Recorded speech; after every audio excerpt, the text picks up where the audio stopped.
Um, I guess since I do not have access to my old page, I'm kind of like starting all over again. And yeah, I guess the silver lining and all of that is I can redo my videos. And sometimes I kind of felt like I was just doing whatever. So at least this time now I have an opportunity to redo it. One of the things that I spoke about uh, was the 6 roles of a dysfunctional family, and I found like I kind of was like scattered as I was speaking, so I thought I would try again. So there are 6 roles to a dysfunctional family. They are addict, enabler, mother, father, mother. Usually one is the other, or they could both be addicts and both be enablers. And then there's like 4 children roles. You can have more, like if this is like siblings, or like one child can fit different roles throughout different periods of their life. There's the hero, there's the mascot, there's the lost child, 2 different types of lost child, and then there's the scapegoat.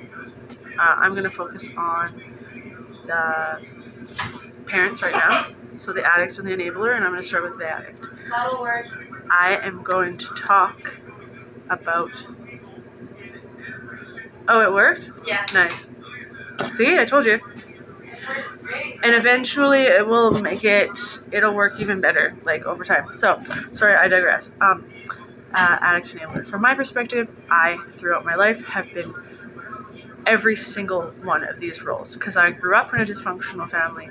I continued the cycle, and I had a dysfunctional family, and I was an enabler with an addict partner, as well as an addict with an enabling partner. So, as an addict myself, I would do certain things like sleep all day, stay awake all night.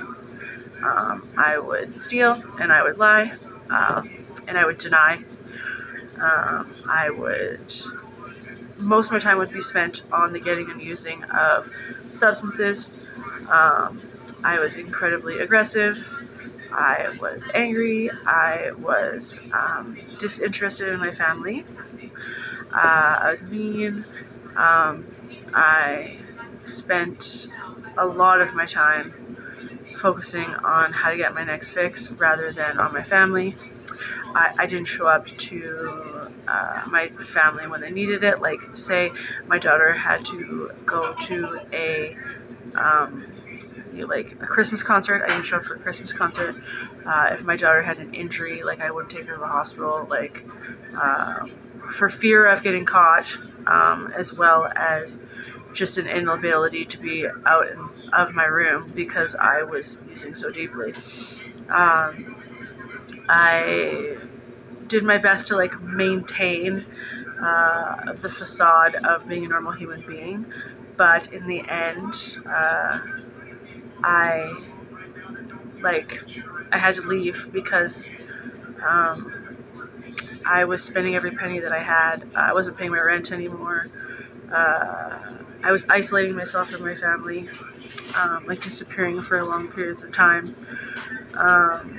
I remember the first time that I had pushed everybody away successfully, and I had my whole house to myself. My first thought wasn't, damn, I am a failure, and I no longer have my family. My first thought was, I'm finally alone, so now I can use, and proceeded to lock myself in my bedroom, and I did not leave for 3 weeks until I had no more of my Entenalfe left. I cut myself off from my family. I ended up in Vancouver on the streets. So not only in the addict role did I completely isolate myself from my family, I completely isolated myself from everyone. I made a lot of broken promises. I denied. I acted out in aggression. I was unreliable. I was unpredictable. I was a bad example of somebody who I had no credibility, basically. You know, I said one thing and did another, and everybody knew that. And they had lost hope in me. Nobody ever really lost faith in me, because you know your children always love you and they always like hope that you get better.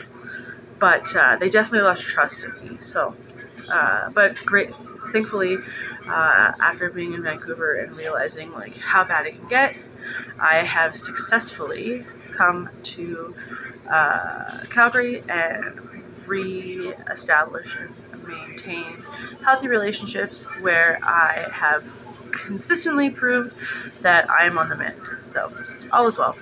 I mean, we're getting there. You know, it's a journey. So thanks for listening. Oh, actually, no. I like 555. So just wait 2 seconds. Okay.